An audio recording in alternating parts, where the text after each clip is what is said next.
The report, Improving Safety in EMS, Reducing the Use of Lights and Siren, provides guidance on modifying response and transport processes, interpreting regulations relevant to the use of lights and siren, modifying EMS agency contracts as needed, making a persuasive case to EMS clinicians and to the community for reducing lights and siren use.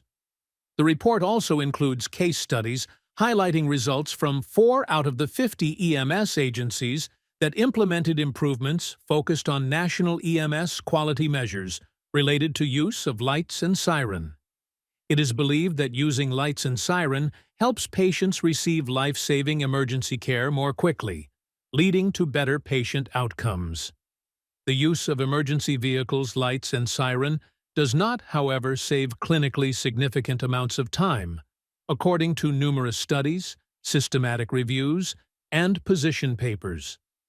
The fortunate fact is that few patients actually require critically time-sensitive, life-saving interventions in virtually all EMS systems.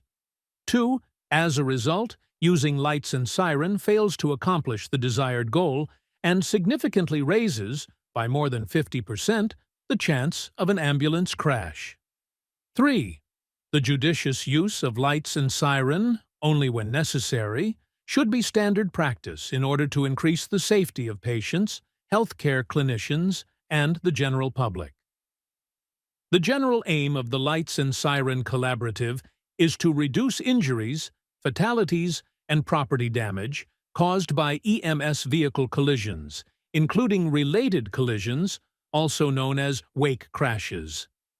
We plan to accomplish this through safer response and transports, because we know that when lights and siren are activated, collisions involving EMS vehicles occur more frequently and have more disastrous outcomes.